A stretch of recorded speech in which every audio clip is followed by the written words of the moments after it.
اللہم صلی علی سیدنا محمد وعلی آلہ وصحبہ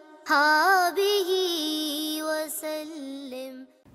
امام احمد اور ابن ماجہ کی روایت ہے، نبی صلی اللہ علیہ وسلم فرماتے ہیں جو شخص مجھ پر درود بھیجتا ہے فرشتے اس پر درود بھیجتے رہتے ہیں جب تک وہ درود بھیجتا رہتا ہے۔ اللہ اکبر، کتنی بڑی اللہ کی رحمت ہے کہ فرشتے اس شخص کے حق میں اللہ سے رحمت اور بخشش کی دعائیں کرتے رہتے ہیں جو رسول اللہ صلی اللہ علیہ وسلم پر درود بھیجتا ہے۔ مسلم شریف کی روایت ہے کہ نبی صلی اللہ علیہ وسلم نے فرمایا من صلی علی واحدۃ صلی اللہ علیہ عشرا۔ اس حدیث مبارکہ کو اکثر خطبہ جمعہ اور عیدین کے اندر جو ہے وہ بیان کیا جاتا ہے کہ جو شخص نبی صلی اللہ علیہ وسلم نے فرمایا مجھ پر ایک مرتبہ درود پڑھتا ہے اللہ اس پہ 10 رحمتیں نازل فرماتا ہے۔ ان اللہ وملائکتہ یصلون علی النبی یا ایہا الذین آمنوا صلوا علیہ وسلموا تسلیما۔ بے شک اللہ تعالیٰ اور اس کے فرشتے نبی پر درود بھیجتے ہیں، یعنی نبی پر رحمتیں برساتے ہیں۔ اے ایمان والو تم بھی ان پر خوب درود اور سلام بھیجا کرو۔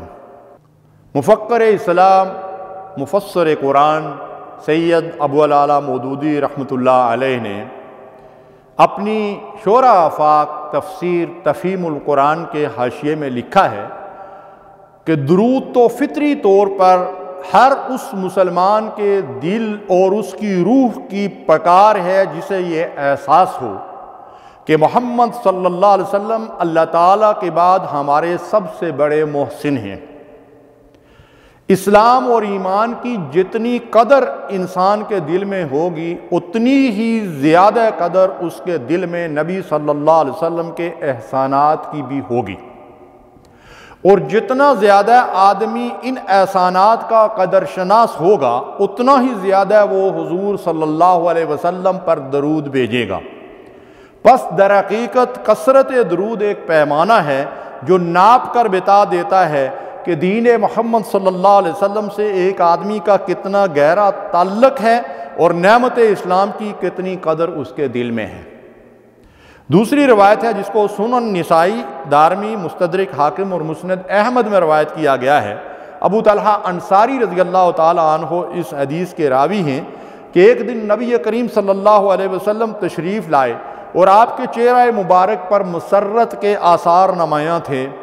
فرمایا میرے پاس جبریل آئے اور کہا کہ آپ کا رب کہتا ہے کہ یہ چیز آپ کو راضی کرنے کے لیے کافی نہیں کہ آپ کی امت میں سے جو شخص آپ پر ایک مرتبہ درود پڑھے میں اس پر 10 رحمتیں بھیجوں گا، اور جو آپ پر ایک مرتبہ سلام کہے میں اس پر 10 مرتبہ سلامتی نازل کروں گا۔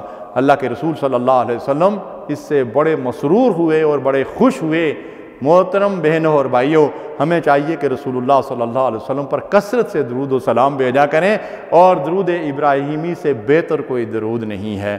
اور جو مسلمان نماز پڑھتا ہے وہ روزانہ اپنی نماز کے آخر میں تشہد میں بیٹھ کر نبی کریم صلی اللہ علیہ وسلم پر سلام بھیجتا ہے۔ السلام علیکم ایھا النبی ورحمۃ اللہ وبرکاتہ۔ ترمذی شریف کی روایت ہے کہ نبی صلی اللہ علیہ وسلم نے فرمایا قیامت کے دن میرے ساتھ رہنے کا سب سے زیادہ مستحق وہ شخص ہوگا جو مجھ پر سب سے زیادہ درود بھیجے گا۔ اللہم صلی علی محمد وعلی آل محمد۔ امام بخاری، نسائی، حاکم اور امام احمد اور ابن حبان رحمہم اللہ نے اس حدیث مبارکہ کو روایت کیا ہے کہ نبی صلی اللہ علیہ وسلم نے فرمایا جس نے مجھ پر ایک مرتبہ درود پڑھا اللہ اس پر 10 رحمتیں نازل فرماتا ہے، اس کے 10 گناہ معاف فرماتا ہے اور اس کے 10 درجات بلند فرماتا ہے۔ سبحان اللہ، ہمیں چاہیے کہ کثرت سے رسول اللہ صلی اللہ علیہ وسلم پر درود بھیجا کریں، اور بالخصوص جمعہ کے دن نبی کریم صلی اللہ علیہ وسلم نے درود پڑھنے کی خاص تاکید کی ہے۔ ہمیں چاہیے کہ جمعہ کا دن جو ہے وہ درود پڑھنے کے لیے مخصوص کر لیا کریں۔ وصلی اللہ علی نبینا محمد وعلی آلہ وصحبہ اجمعین۔ اللہم صلی علی سیدنا محمد وعلی آلہ وصحبہ وسلم اللہم صلی علی سیدنا محمد وعلی آلہ وصحبہ وسلم.